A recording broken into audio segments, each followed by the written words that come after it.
is the Rebel Author Podcast, where we talk about books, business, and occasionally bad words.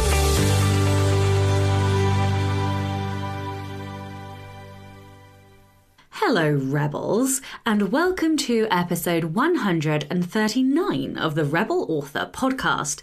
Today, it's one of those special episodes because I'm joined by not one, but two awesome guests.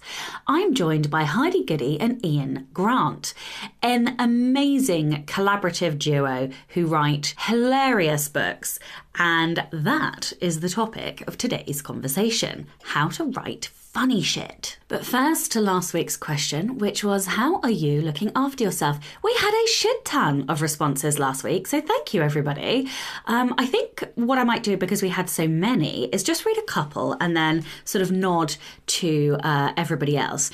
First in then, April Jones, who said, well, I doubt most, if anyone, will think of it as taking care of myself, and it's definitely not the healthiest coping mechanism, that I let fester and boil over rather than looking after myself. But when it all becomes too much, I just cry and sleep the day away. I don't really take care of myself. I just clean up the mess after and keep going. I guess the bright side is I've gotten really good at picking myself up after it all crashes down. And I think, look, I just wanted to give you a hug, to be honest with you. But I do actually think that crying and sleeping is a very healthy way of dealing with it, because, when we internalize and absorb all of these emotions, our bodies, our minds, they are all connected, and there is an impact on that. And I know that because, I am terrible for internalizing and not crying and not experiencing these emotions, and then I end up with headaches or like shortness of breath or whatever, because I haven't externalized or communicated how I'm feeling. So I definitely think that crying and sleep is so restorative and healing. I am definitely realizing, actually Jenna Moresi said something really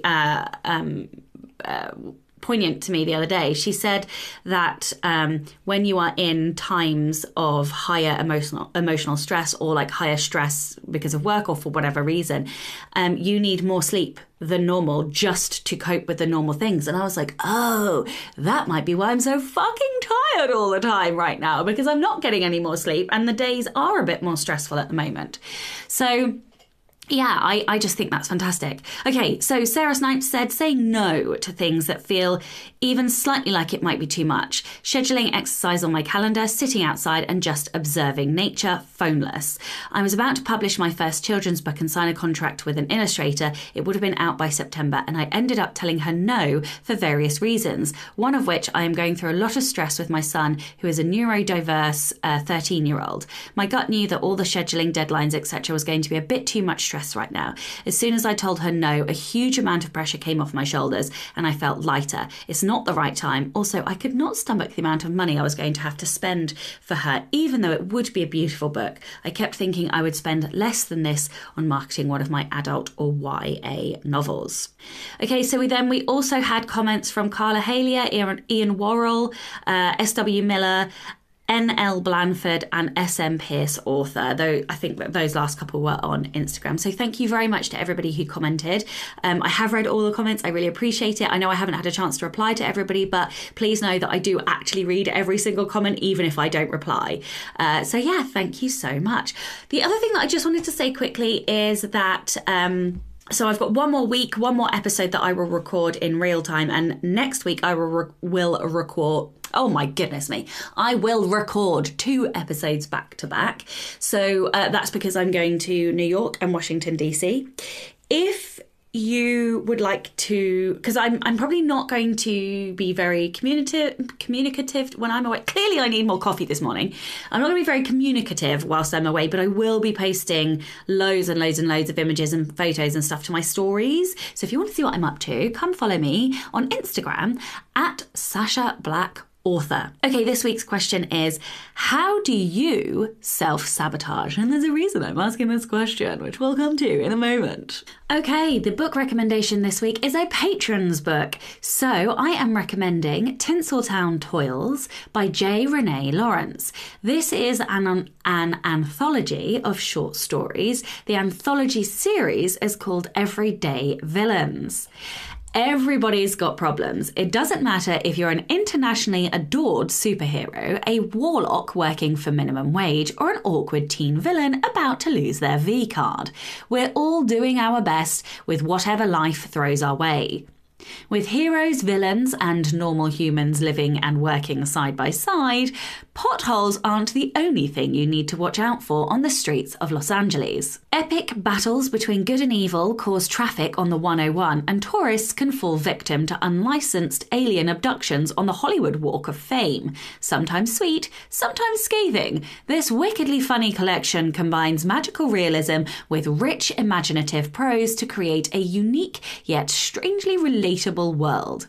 This book contains a sludge monster's sticky divorce, faxes coming out of a robot's behind, a very pissed off genie, ballot information, a talking dog with dragon DNA, crude black magic spills, a single human mother and her newborn monster, more than one existential crisis, a bit of the author's soul. I love it. And I know Jay's writing because I have had the pleasure of reading and selecting her story for the Rebel Diaries anthology. So I highly, highly recommend that you go and check out a copy of this book at this anthology, and there will be a link in the show notes. Okay, so in personal update this week. First of all, I'm just going to apologise. I have changed my chair. My throne, much as I love it, is not that comfortable for working in, 8 hours a day or however long I work for. So I've swapped it to more of a gaming style chair. It's just a temporary solution until I can afford a chair that is sort of more ergonomic and orthotic for my back. I don't know if that's the right word. Anyway, so it's squeaking a little bit. I'm hoping that the podcast isn't picking up too many squeaks because they sound a bit dodgy. But anyway, my week. I'm so tired. I like to keep shit real on this podcast, and I also like to be quite positive because I don't want to just moan and put, negative shit out in the world. But, sometimes we have difficult weeks, and I have had a difficult week. It has been mentally, I have been doing backflips, I would say. I finished The Anatomy of a Bestseller and promptly spiraled quite hard. It's the first time I finished a book, and I don't know if it's the first time. Actually, you guys could probably tell me this, because if you go back and listen to the episodes when I finished other books, I'm probably like, oh. But I sort of phoenix burned my way to the end of the book and then spiraled quite hard into thinking it wasn't good enough, that I can't write, I've lost my edge, it's not funny, that it wasn't useful. It was really strange because this book, because it is very much like process driven, in terms of showing you how to do the deconstruction, it was a lot easier to write than, say, the side characters book, which was very dense information. This is more of this is how you do this, and here are loads of examples on how to do it, and then this is how you assess the market, this is how you assess this. So it was a lot easier to write, and I think the fact that I didn't really struggle writing it then sent me spiraling, thinking, oh well, it's not good enough, the struggle wasn't hard enough, therefore it can't be good enough, all of this bollocks, which is just complete and utter nonsense, but you can't help how your brain works. And then I have had some quite intense coaching sessions of late, and I have gone through quite a lot of realizations about why I am self-sabotaging, because I am self-sabotaging in a few different ways. And I haven't had a great sales week as well. It's been quite a long time since I haven't had a good sales week. And so that has also not really helped. My Amazon ads are not working very well at the moment. So it's been one of those weeks. And I just really felt like I didn't want to lie, and that I didn't want to be like, oh, hi everyone, everything's great, because it's not fucking great. It's been a really tough week. And but that said, also, I'm acutely aware, I do have a lot of privilege. I am very lucky to be doing this full time. And so, they are first world problems, of course, but they're my problems. And I found this week difficult. The coaching sessions in particular have been amazing. I don't know if you guys, how many of you are with Becca Syme's Better Faster Academy, but I, in particular, go to Ellie, and she is just exceptionally good at coaching, and she's amazing, and I recommend everybody, actually not everybody because then she might not have time for me, but anyway, she is amazing, and she's just taught me so much about myself. I genuinely feel like I have learned more about myself in the last year than I have in the last 10, and that has led to a lot of changes in the background, a lot of saying no to things, focusing on the right stuff, but growth is painful. It's really fucking painful. So it's also been emotionally exhausting. And I feel like I am now over the bulk of the COVID exhaustion, but I'm still getting these occasional bouts where I am absolutely fucked during the day, but they're sort of few and far between. But coming back to what Jenna said, I am finding that if I don't get at least 7.5 hours sleep, I really struggle the next day. And that is not something that I've ever really experienced. I've always been able to cope on 6 hours. I've always, obviously it's better for me to get more than 7 hours sleep. But, for a long time, especially because I have a little one who gets up early and I'm a night owl, 6 hours is what I have been getting. And it's not enough. It's not enough anymore. I don't know if that's because of like the mental work I've been doing and the fact that I have been writing loads, and also that I haven't been reading as much at the moment. I've been in a real drought with my reading since the beginning of April. So I feel like I'm not generating a lot of energy pennies either. So it's sort of like a big swirling clusterfuck of all of the wrong things that has led to me being exhausted. And I don't know about you guys, but whenever I'm tired, I am less rational and everything is harder to cope with. I have really noticed that, aside from hormonal things, when I am tired, that is the times that I feel like the world is ending and I'm never going to be good at anything, and all that fucking dramatic bullshit that we all do to ourselves. Or maybe it's just me. You're on your own there, Sasha. Yeah, so that's it, I think. Oh, yes. And the one last thing is I think that because I know I am running down towards a holiday, and a true proper holiday, I am struggling already because I'm like, oh, we're on the run down to a holiday. Like my brain just wants to stop. It's ready. It is fucking time to stop. So yeah, it wants to quit already. So what am I working on? Well, as I have told you, I finished The Anatomy of a Bestseller. I am desperately, there's my chair creaking, desperately trying to finish editing it before I go away. I've got less than half the book to go. I am hoping that will be done tomorrow.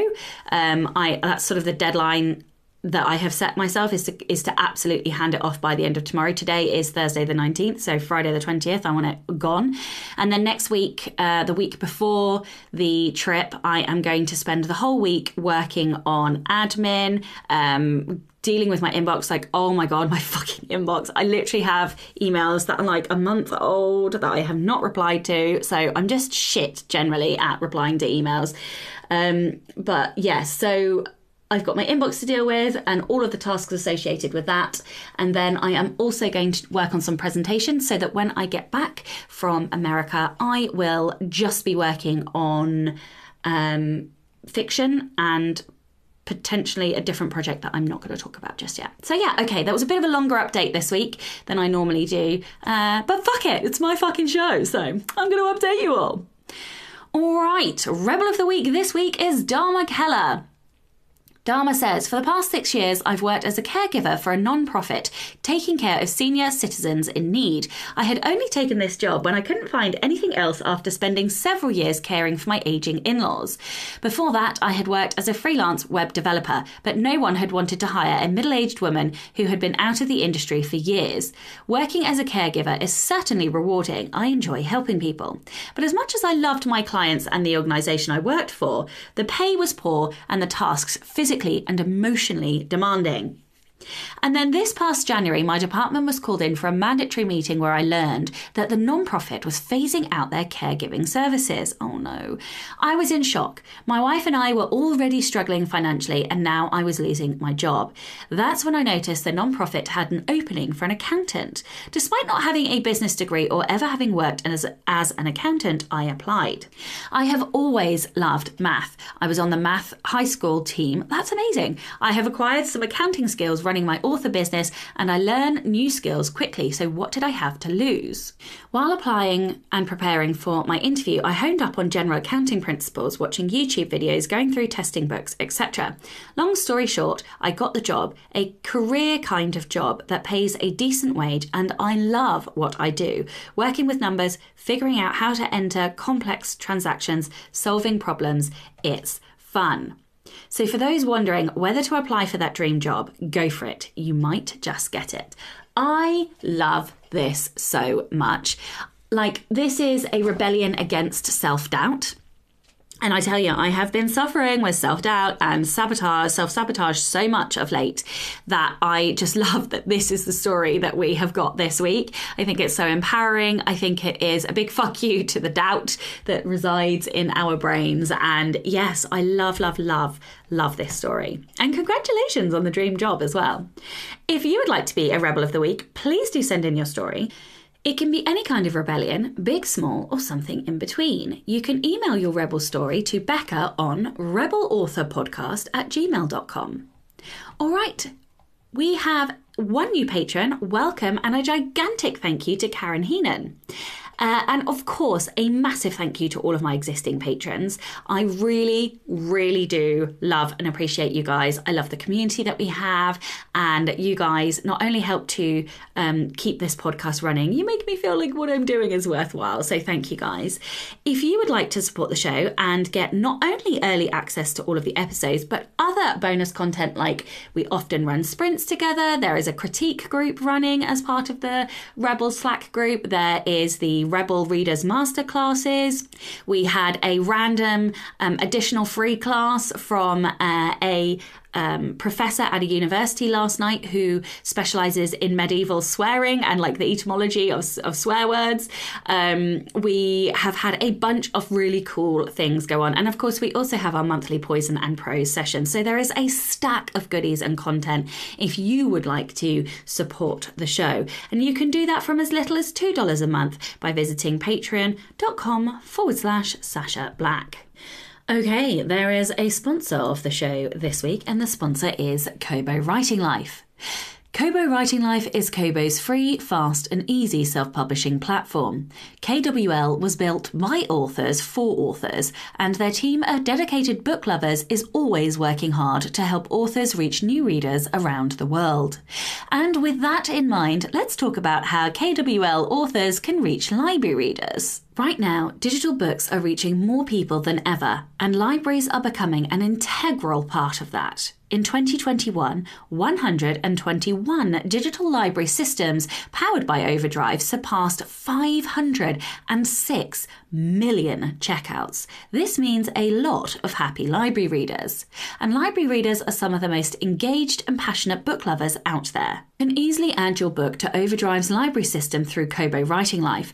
All you need to do is go to the rights and distribution section of your book, click Yes to Overdrive and enter a library price. Your book will then be available to librarians to purchase for multi-loan use, but also for a one-time checkout option, and you'll earn 50% on every library sale. If you're not too sure what price you should set for your book, we recommend roughly the same price as a mass market paperback. Your book could be loaned out several times, which is why we encourage pricing higher than your normal ebook. And don't forget to tell your readers that they can now pick up your book in libraries. If you're interested in taking part in library promotions, email our team at writinglife@kobo.com and we'll add you to our mailing list. If you want to learn more about Kobo Writing Life, check out our blog, podcast, and find us on socials. You can create your free account at kobo.com/writinglife. Hey, that is it from me this week. Let's get on with the episode. Hello, and welcome to the Rebel Author Podcast. Today, I am joined by Heide Goody and Iain Grant. Heidi lives in North Warwickshire with her husband and a fluctuating mix of offspring and animals. Iain lives in South Birmingham with his wife and a fluctuating mix of offspring and animals. They aren't sure how many novels they've written together since 2011, but it's a surprisingly large number. Hello and welcome. Hello. Nice being here. Yeah, I'm so excited. So we got to meet officially at London Book Fair, where you were robbed, can I just say? But anyway, we did meet at London Book Fair and we had a lovely chat and sort of coffee without the coffee. Obviously I knew you through Ally's Facebook group and the Ally community anyway. But for those listeners who don't perhaps know as much as I do about you guys, would you like to tell everyone a little bit about you and like how did you guys get to where you are today? What was your journey? Shall I start? We met at Birmingham Writers Group, and we've been writing in collaboration since 2011, as the bio said. And the journey for us has been super fun because we decided to have a go at writing together back in 2011.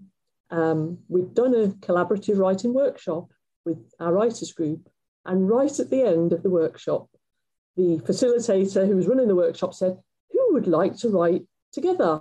And I think the only people in the room of people that put our hands up were Iain and me. And we were practically jigging in our seats with excitement. And still, after that, it took me a week to gather up the courage to write to Iain and say, "Shall we write something then?" Because it really felt like putting myself out there, like the fear of rejection, actually. It's kind of like a dating thing. I thought we'd write a short story, but Iain was straight in there with, "No, we're going to write a novel." Yeah, we started writing a novel. Gosh, yeah, about 2011. We decided we wanted to write something that was funny. We wanted to write something that was fantasy. We wrote a book, Clovenhoof, in which Satan loses his job and has to move to Birmingham, and we kind of went from there. We enjoyed it so much, even though starting out in self-publishing is really tricky, really slow. And we wrote a few more books in the Clovenhoof series. Then we branched off. We wrote a couple of silly fairy tales and a witches novel. Then we slid sideways into writing some sort of Lovecraftian urban horror comedy set in Birmingham again, which has been very much a bedrock of our writing. And then in the last 2 years, we've also slid further into writing crime, also with a comedy element. We've probably written about 26, 27 novels together in the last 10 years. And I suppose really that, we just keep doing it because we enjoy it.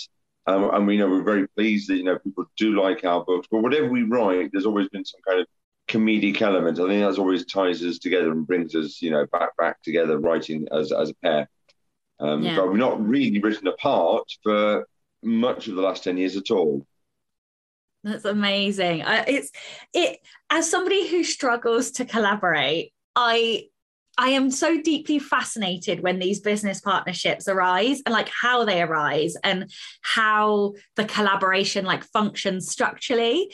And I know that we had a little bit of a chat about that at London Book Fair, but I wondered if you guys could talk about the journey that you've been on from that initial, okay, let's have a bash at this type collaboration to the slick machine that you now have today. Slick machine, Heidi.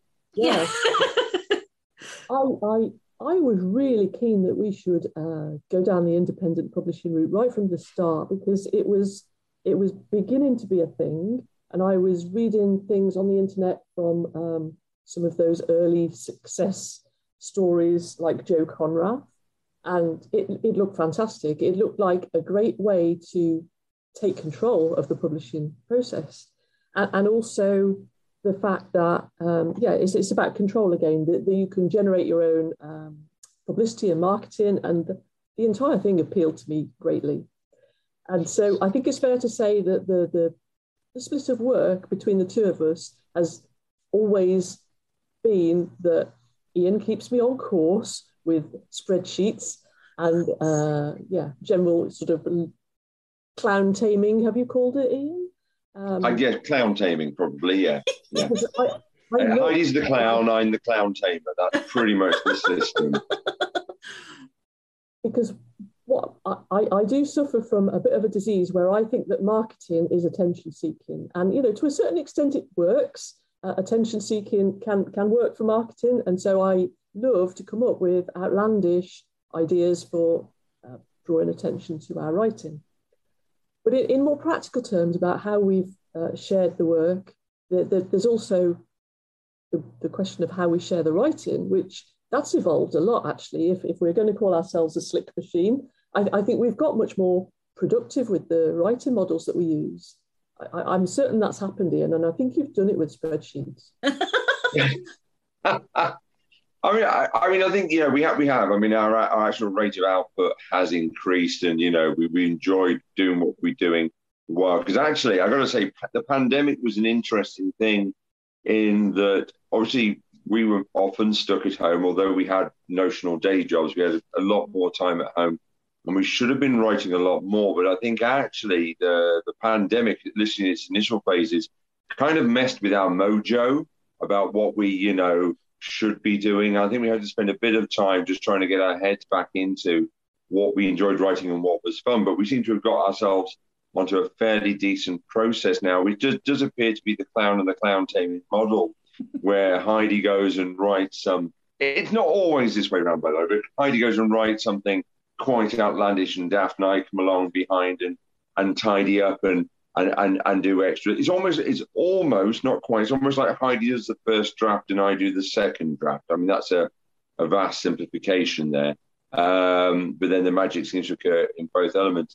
I mean, in terms of moving from being those initial just writing a book to becoming the professional writers we are now, I think there's an element of, we've always talked about our working ethos, which links to consistency of work and the consistency of effort, as in always basically turning up and doing the job. And I think it's always being that consistent person and being nice. You cannot at all underestimate how important it is to be nice in this business. And then I do genuinely argue there's an element of luck that comes along. You do all the good, solid, professional, nice stuff until that magical opportunity comes along. And they have come, in occasional bumps and leaps at different times. So I think, when we had some really successful marketing through BookBub, that was great for us. But also, for instance, when we had Hollywood come knocking at the door, which was brilliant. That was fantastic. By the way, there's no movie happening anytime soon whatsoever, because that's Hollywood for you. But the idea that suddenly there were people looking to buy our properties to, turn into things, again, it's a stroke of luck, but it comes out after, just continually doing that work and, working at it sort of thing. I don't believe in luck. Just going to put that out there. I know it's controversial. I always piss people off when I say that, but I just don't believe in luck. That comes from a mix of I don't know if you know the Clifton strengths, but that's definitely sourced from some of my strengths, because I feel like if I don't have control of my life, then I don't know. Anyway, I'm not going to get philosophical.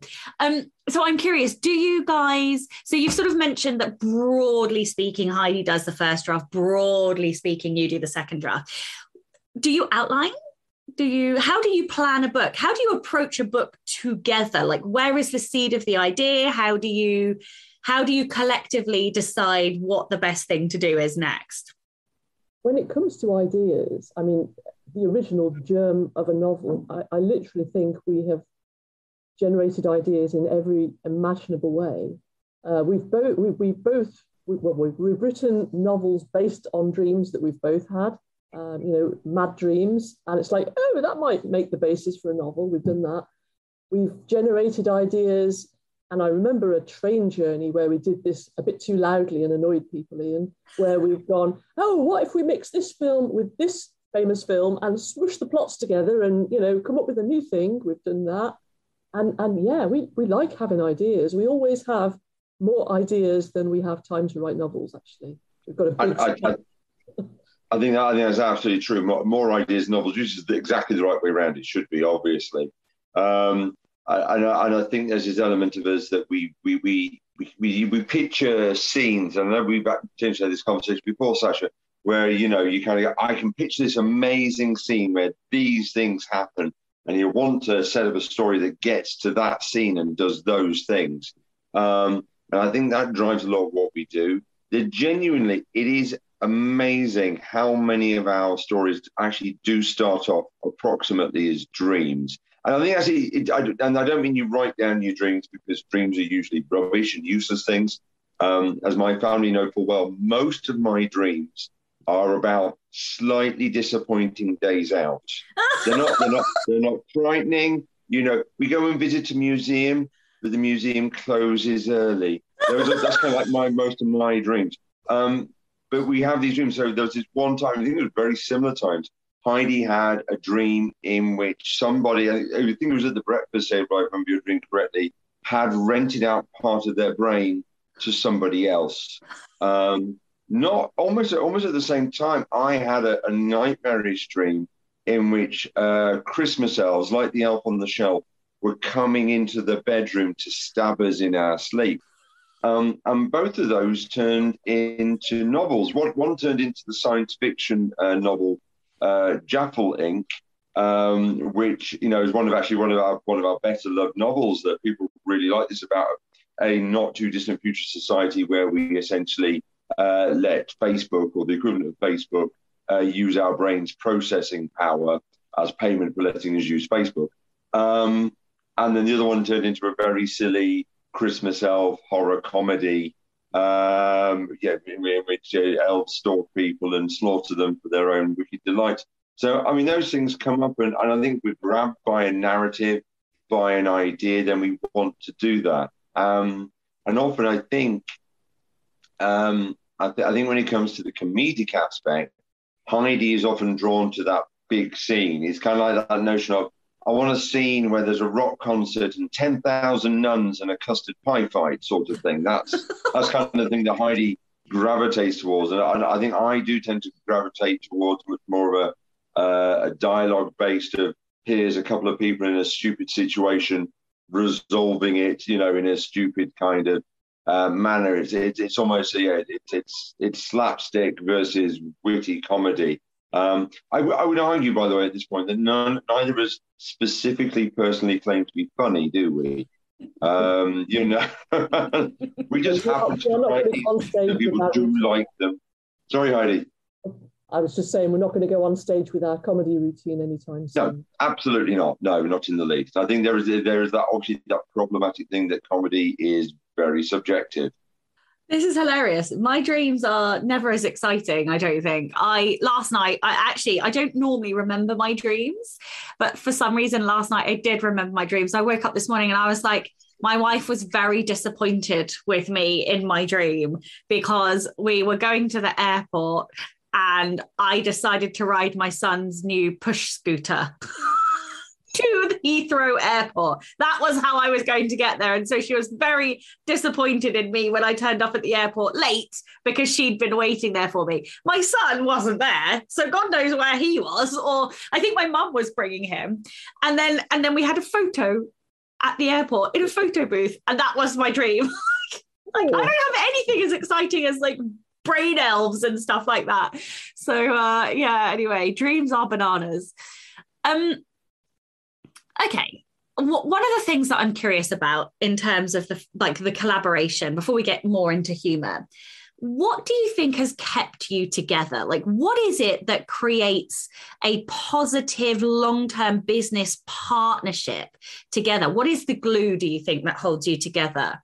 I think we've already mentioned the work ethic, and I do genuinely believe that is the most important part of this. But on top of that, we haven't mentioned spouse meals, I don't think. So spouse meals, yes. The important part, because we both have families, and they're both our families, and our partners put up with a lot from us.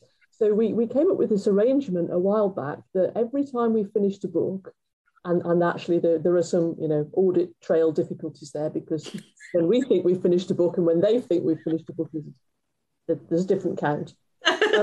We're supposed to take our spouses out for a delicious meal with lots of cocktails, and generally... Is this as a 4 or is this as a 2? As a 4. Yes, so the spouse meal has become an important ritual, and yes, keeps our delightful spouses on side. I think basically what it is that actually, obviously you get sort of football widows or, I don't know, gaming widows or whatever. Basically, our other halves have formed some sort of writing widows club, where they sit around and bemoan the fact that we act like buffoons the entire time. I think that, yeah, that's very much the case. I mean, I think the thing that keeps us together, and I think one thing that tends to annoy people when we talk about writing to them is that we've not yet had a proper argument. We've never actually... Shut up. No, I mean, we've been mildly peeved with each other, and that's usually because communication has fallen down in some way and we've not been listened to. But, we've managed, and again, I'm going to throw luck in here, but, this idea that we've not managed to annoy each other. But I think that links to that work ethic thing, in that, for instance, we both want to get books written to the same kind of quality and in the same kind of time frame. We're never poking the other person to hurry up or to write better.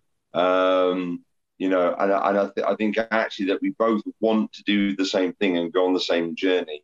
I was just listening to the audiobook of Project Hail Mary by Andy Weir, which is about manned missions to outer space, and the idea that if you put astronauts into a capsule together for anything more than a few months, they will murder each other because we can't just cope with other human beings.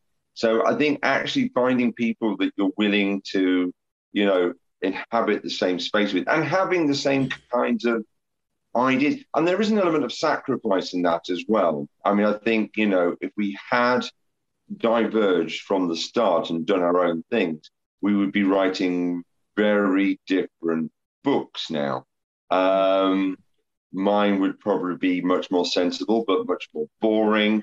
Heide's would probably be much more silly, but much less readable or something. There's those two horses pulling the thing, and I think we both realised that it's that shocking thing, and it is in a sense a bit like a marriage, that we realise, that whatever happens, we are better off together than apart. Oh, that sounds sappy now that I've said it, but we are better off together than apart. Oh, completely true. I love this podcast. Okay. Do you think there are any mistakes to avoid in partnership? You sort of alluded to arguments and listening and communication. So I don't know. Do you think there are any other mistakes to avoid when trying to collaborate? Oh, I think there's heaps.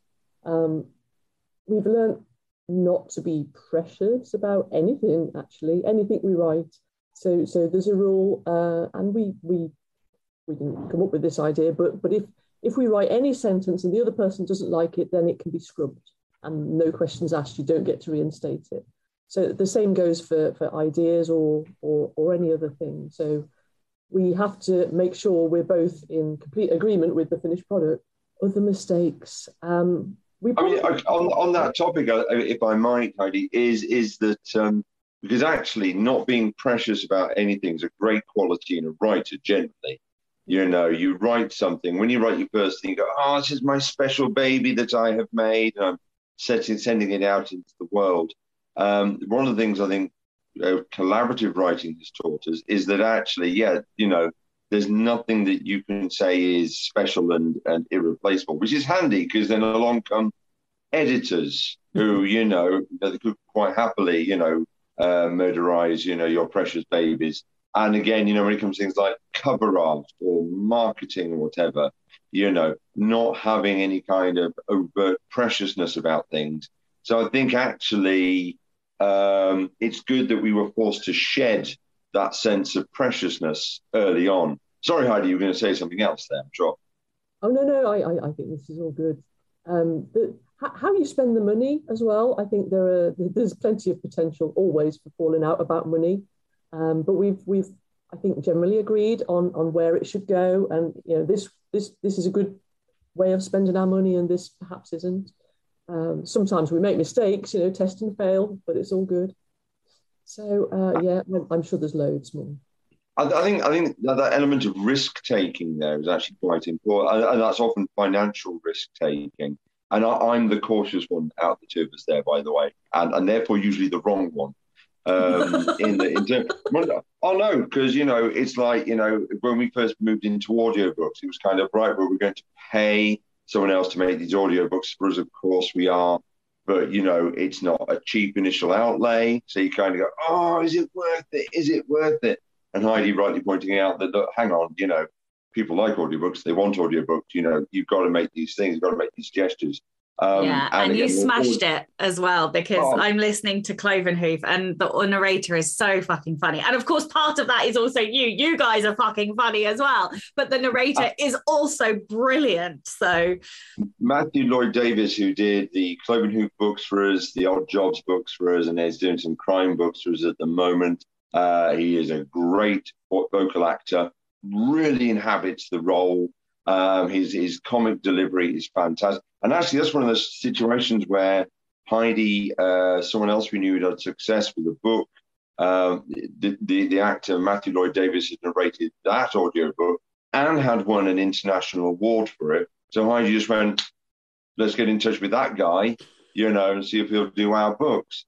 And it was it's been one of the best decisions we've ever made, actually. I mean, he's been a great partner to work with, and just the listening pleasure people get from those audiobooks. You know, he is one of those guys who could read out the telephone directory. Oh, that's an old-fashioned reference, isn't it?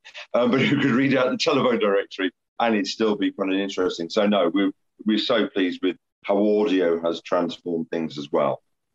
Okay, let's turn to humour, because that's initially why I contacted you and was like, okay, let's do a show on humour. I love humour. I like to write humour. Funny enough, I write a lot of humour in my non-fiction books, but I'm now moving more into maybe less humour and more banterous relationships, as opposed to kind of slapstick or the Douglas Adams type humour. But I know that we have had a conversation about why humour can be difficult to sell and market. So especially as an indie author. So I just wondered if we could maybe share that or a snippet of that conversation about why you think being an indie author and writing humour is a difficult sell. Because I agree, having done non-fiction books that are humorous, you become Marmite. I feel like I am Marmite. People love me or hate me, and there's not really anything in between. So why is it challenging? We've learned, and this is through testing and failing. We've learned that if we talk about our work and try to tell people that it's funny, people resist that. They like to discover that it's funny. So as we do our marketing, we tend to describe it as the genre that it fits in, and let the humour be a side issue. And it can be part of, if we're making an advert, we'll try and make it a funny advert. But what we don't do is plaster the word funny all over it, because that does seem to be an off-putting factor. Sorry, Ian, you were going to say something. No, because it's like the bookshop analogy. It's like, you walk into Waterstones or a bookshop, and there's your crime, there's your literary fiction, there's your science fiction. There's almost never a category in a bookshop that says humour or comedy. And I think part of that also is if you went into a bookshop and there's a category, a bookshelf that says, these books will make you laugh. There's something very human that we've discussed before. If someone says to you, this will make you laugh, the most human reaction is to go, I don't think it will. Come on, try it. And I think that's it. That you to be told that something is going to be funny actually creates an antagonism. Whereas, as we've discussed before, we've often compared it to horror. And I think actually, bizarrely, I think horror and comedy do something very similar to the brain. If you say, this film or this book will terrify you, and you read it or you watch the film and it doesn't, you go, meh, it was all right. You watch a comedy film and you do not laugh, then you feel you've been cheated. You've been offended to your very core. We hate unfunny things. I think we've had a conversation previously where we think about comedians we don't like. Everyone's got comedians they don't like. I'm not going to offend anyone by naming them. But I will.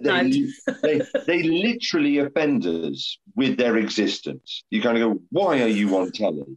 Why are you there? You are not funny. Who's laughing? it's like, it's the thing that does the rounds that, everyone seems to hate Mrs. Brown's Boys on the TV, okay? I don't watch it, but Brendan O'Carroll, he's actually done a great job doing what he does. I can't stand it myself, but the amount of people who hate Mrs. Brown's Boys is astonishing because it's not their comedy. Yeah, I definitely have a very adverse reaction to certain comedians. Like, I don't really like Jimmy Carr.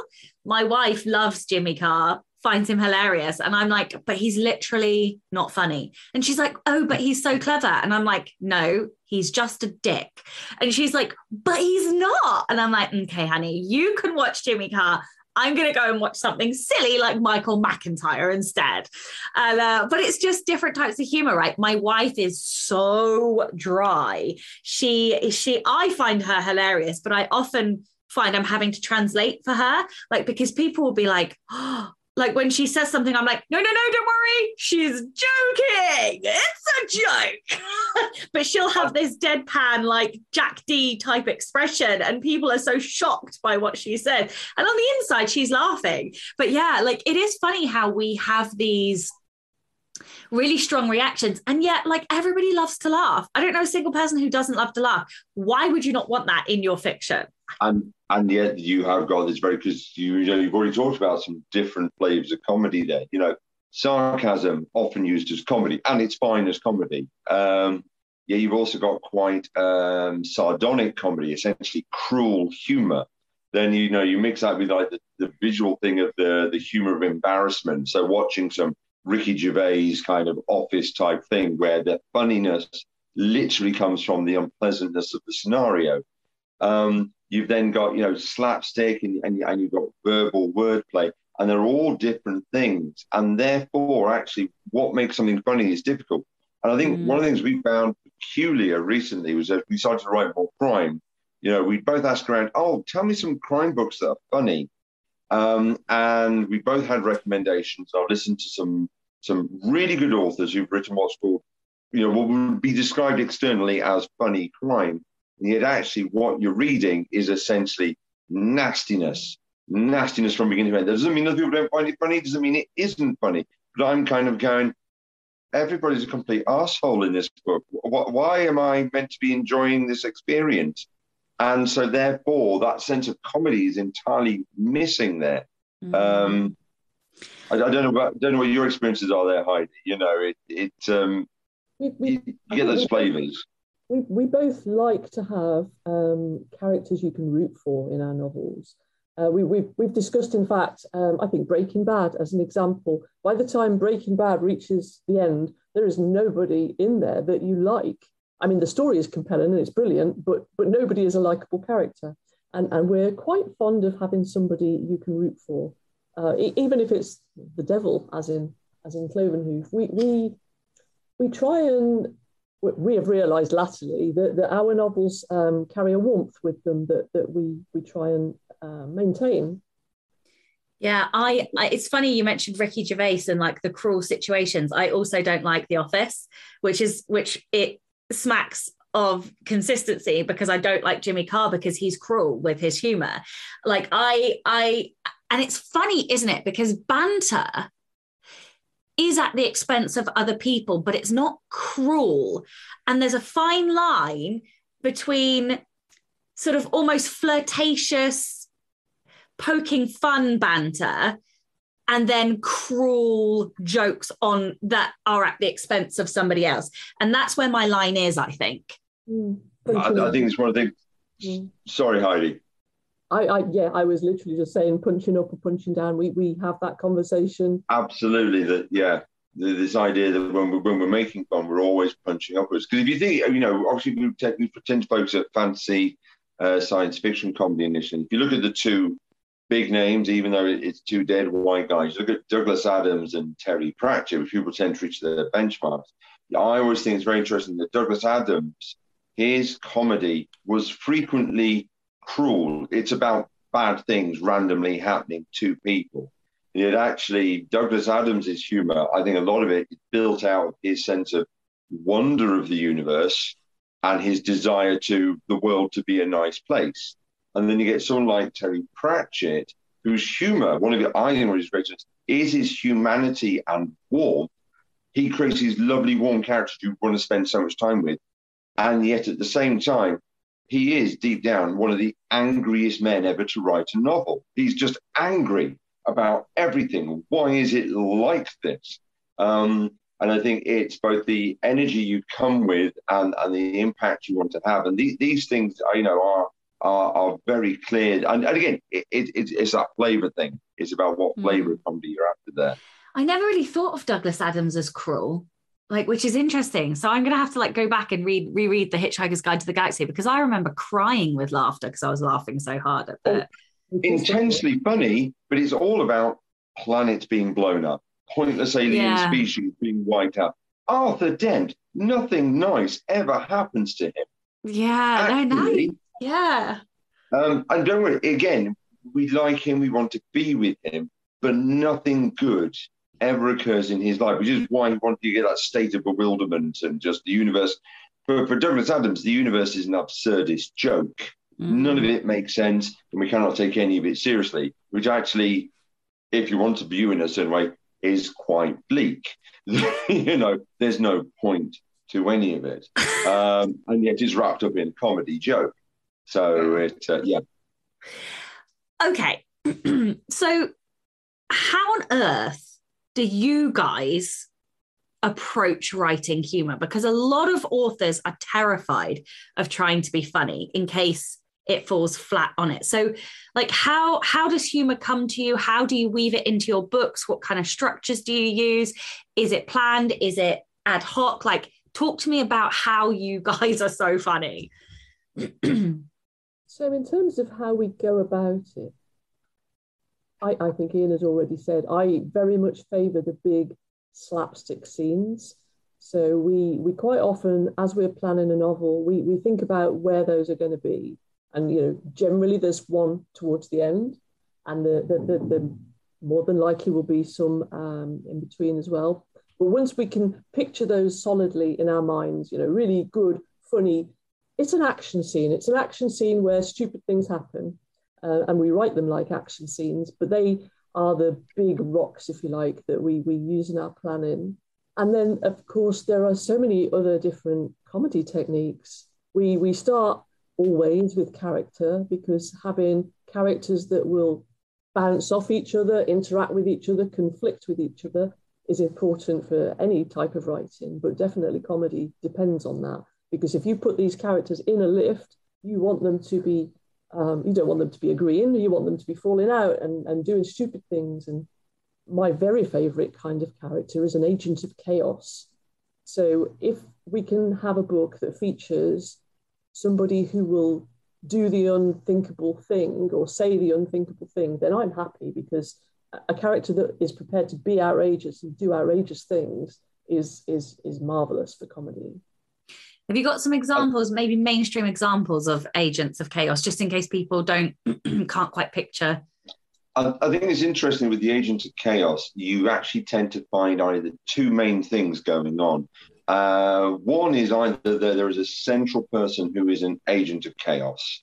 And in fact, like him or not, Ricky Gervais's David Brent is that character in The Office. The office environment he's in is normal. And then he comes along and acts like a complete arsehole in the most excruciating way possible. And it's the fallout response to that. Also, Mackenzie Crook's character, Gareth, is it? He also works in that sense.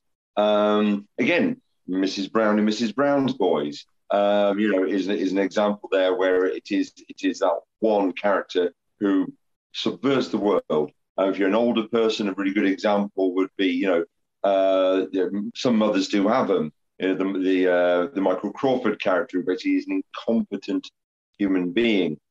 Mr. Bean again. Sorry, I'm making this now. The inverse is actually where you have which is much less common, which is where you have one sane character, but the world is mad. And in fact, Hitchhiker's Guide to the Galaxy is a good example of that. Arthur Dent is normal, but everything else is wrong. I think one of the most amazing examples where you see the switch is Blackadder. Again, I know I'm referring to 30-year-old TV comedy now, but the first series of Blackadder, Blackadder himself, Ed Rowan Atkinson, is an idiot prince trying to make his way in the world.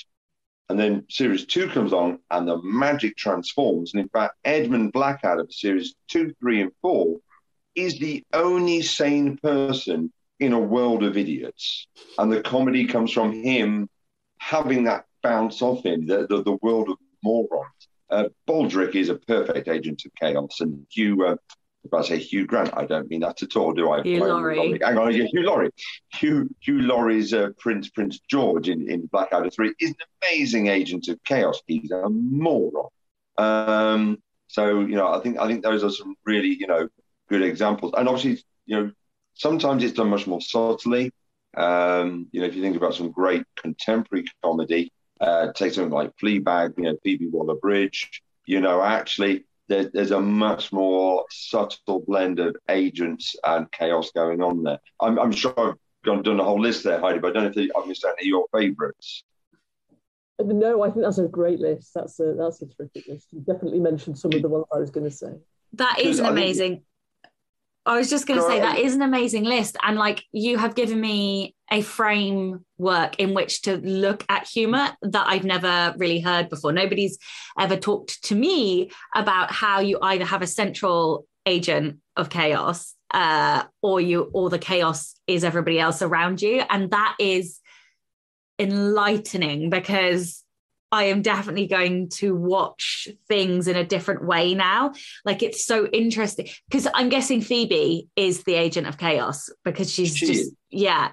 Okay. So I've definitely understood what you're talking about. I love that so much. I love understanding, concepts and how stuff works. I'm obsessed with deconstructing things and I have never looked at humor like that. So that I am definitely going to be going and looking at where the agent of chaos is and whether or not it's the world around or the main character.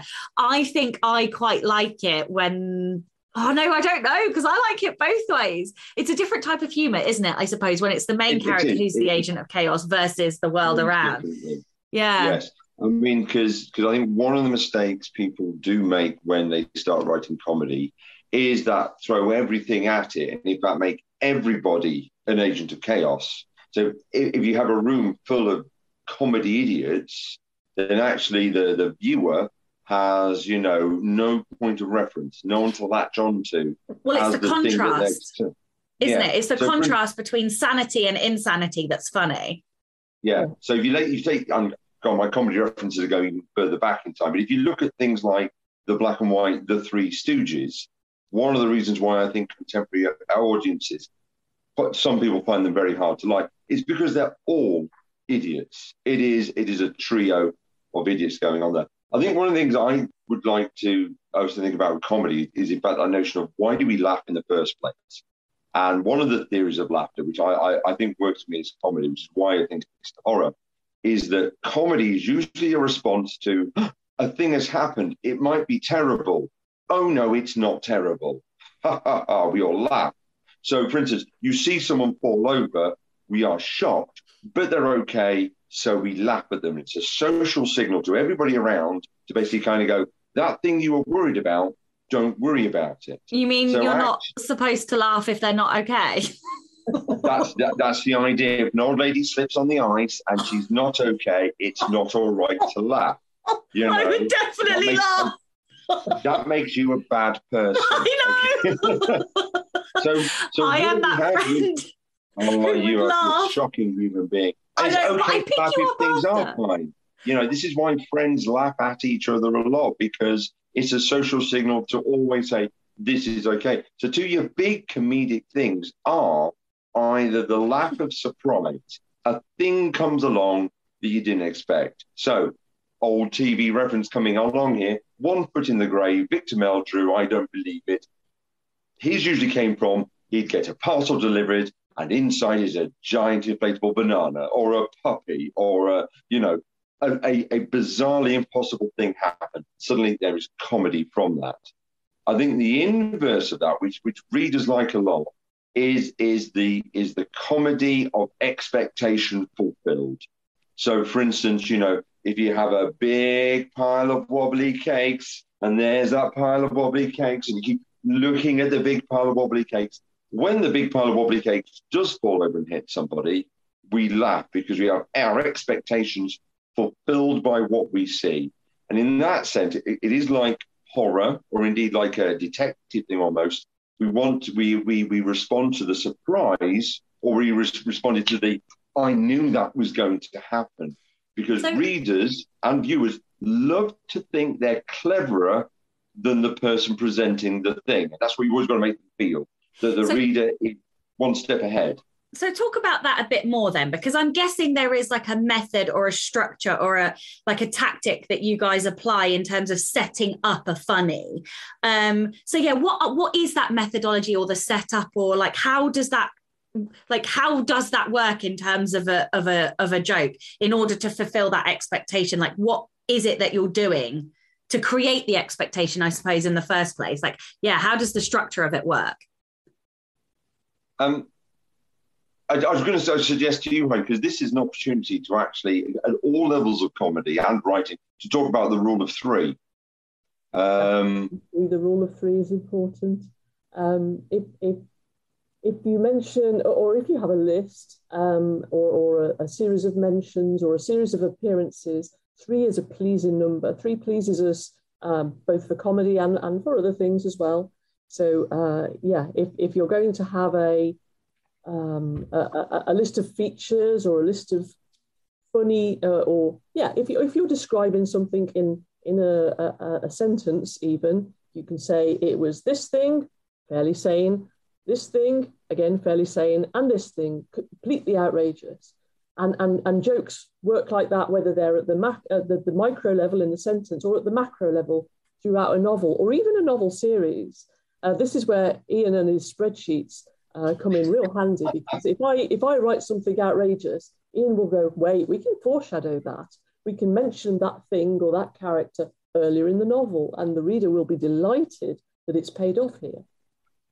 Yeah, and I think there's an element of the Chekhov's gun thing, and I think with the current books we're writing in the moment, because they tend to involve big comedy scenes involving machinery or vehicles or something. So the one we're writing at the moment involves a tank. So that someone accidentally buys a tank at the beginning. I'm talking like a military tank. They buy a tank at the beginning of the novel. They're going to repair it to the middle of the novel. And at the end of the novel, of course, they're going to drive it around town and run over everything.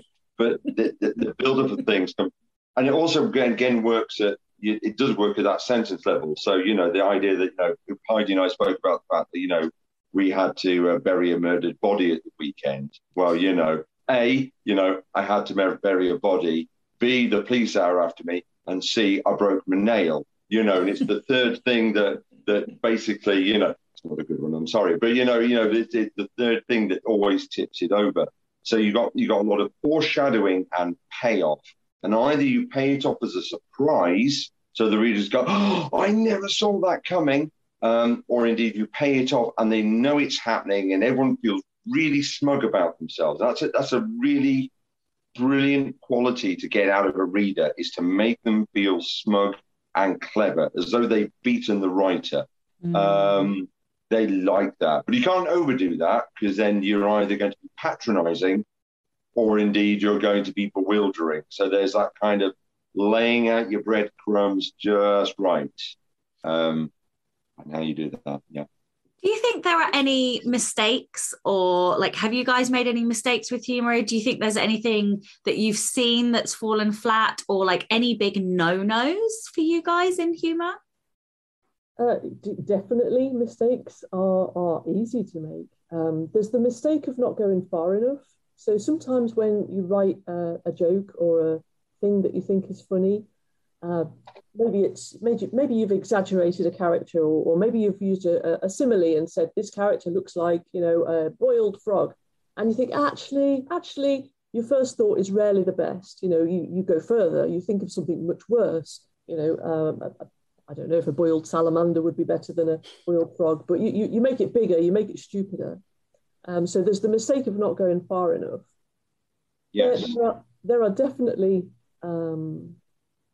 mistakes, tonal mistakes as well, as we learn more about about what it's not okay to make fun of as society. You know, you could see that humour from the 20th century very often falls into traps that we wouldn't fall into anymore. And I dare say our work has fallen foul. But I mean, in that sense, it's sensibilities of people, because people are strange. You can write whole books about people being tortured, being in hell, people being murdered. But if in your book you kill one dog or one cat, you know, that can pop people right out and kind of go, no, that Yorkshire Terrier got run over on page 30. Think it's funny, do you? How does John Wick work as a film? Like, how the fuck did they get away with that? I was literally...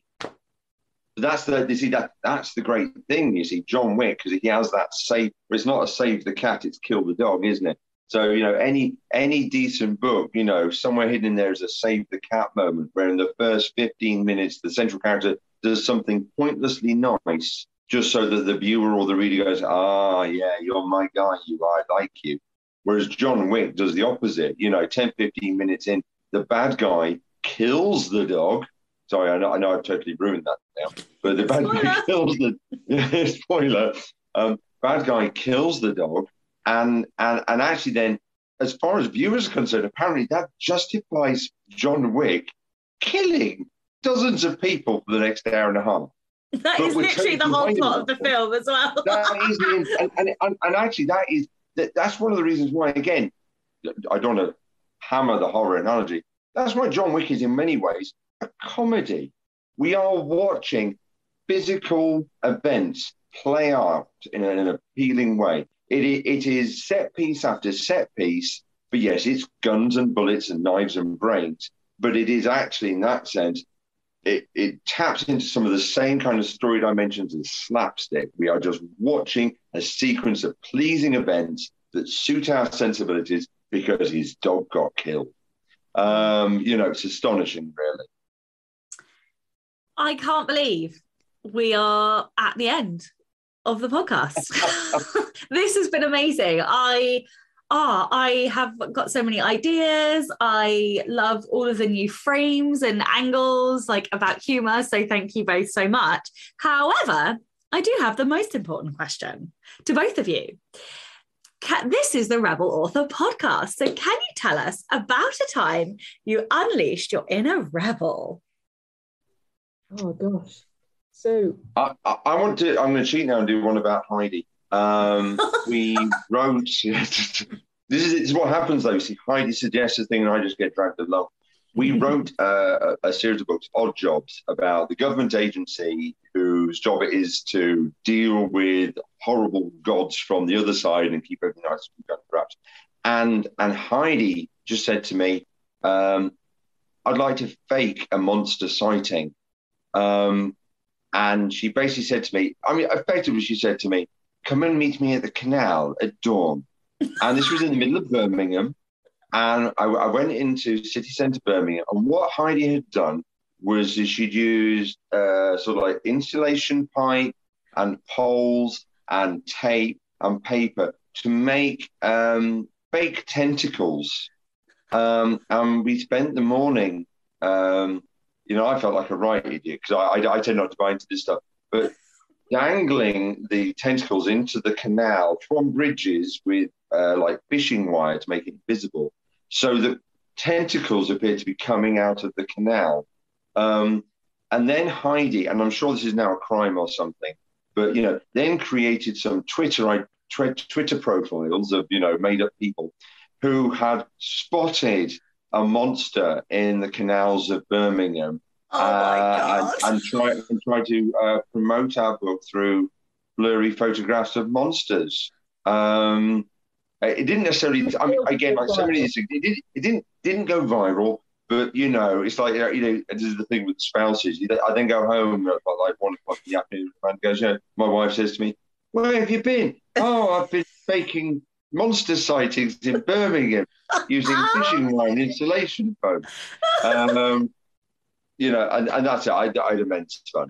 It wasn't my rebelliousness. I was just the sidekick on that one. That was a lot of fun. It was actually fun making it. In case anybody's thinking of faking their own monster sighting, it was a pool noodle. A pool noodle was the core of the tentacle. Bits of sliced up insulation, pipe insulation as the suckers, all glued on in graded sizes, because obviously, your monster's got a thinner tip on his tentacle. And then we sprayed it all a delightful sort of sludgy, greeny, browny colour. And we had to work out the fishing line thing, and it was brilliant. I'm sensing that maybe Heide is the agent of chaos in this collaborative relationship. Yes. So Heide, do you have a rebellion? Well, I think there are more stories like that one. Impudence is my speciality. We did become writers in residence of a phone box as well. I know that's not quite as exciting as the monster thing, but there's a lovely red phone box in a village called Baxterley, and I applied. I went to the parish council and said, have you got any writers in residence for your phone box? And they said, what? And so then I said, well, what would happen is we would just be able to say we're writers in residence of that phone box, and forever, please. And can we do that? And they went, okay. And so now we are forever writers in residence of the red phone box in Baxterley. I mean, because again, that one, because then, we obviously, you got that into the local newspaper. I think it was the Tamworth Herald, I think it probably was. And then that got picked up by a national newspaper. So, I mean, it was like 2 inches in the Metro, which is a free paper. But it's just kind of, here's another crazy thing, and it was writers in residence of a phone box. And it cost, I don't mean it's all about money, but it cost nothing. It was just, make the effort to do it, and I think there is that sense, and this is a really important thing, actually, I think from what Heide should teach the world, is that if you've got a stupid idea and you just ask people if you can do the stupid idea, they'll usually just say yes out of bewilderment. They'll just go, okay. And I think that's so it's almost like, do you need an excuse to do stupid things? Because frankly, if you can give it any mild justification at all, the world will let you do stupid things. Always fantastic. This has been the actual most fun. I have tears in my eyeballs from laughing. Everybody needs a Heide and Iain, I think, in their lives. Like somebody to keep you on track and somebody to generate all of the fun and the giggles and the telephone box residencies. It's just fantastic. Can you tell everyone where they can find out more about you and your books and anything else that you would like to add? We do have a website, which is called Pigeon Park Press. And actually, there are some resources on there. Some of the stuff we've talked about with comedy techniques are on there. And some ideas. We've put some spare ideas on a thing called the Ideas Shelf. There's a comedy writing workshop that we did based on the Adrian Mole books. We were very lucky to be able to do that at Leicester University, who have the Sue Townsend archive. So there's some fun stuff that you can go and find on the website, and it also has links to our books. Amazing. Thank you so much for your time today. And of course, a giant thank you to all of the show's listeners and the show's patrons. If you would like to get early access to all of the episodes, as well as a bunch of bonus goodies, then you can by visiting patreon.com/Sasha Black. I'm Sasha Black. You are listening to Heide Goody and Iain Grant, and this was the Rebel Author Podcast.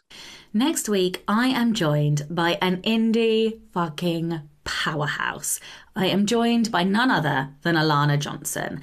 I am so excited to bring you this episode. We talk about marketing, we talk about systems, consistency, process, how on earth she gets her enormous word counts. And it is a cracking episode. Join me next week for that. Don't forget to tune in and subscribe on your podcatcher. And when you have a moment, please leave a review.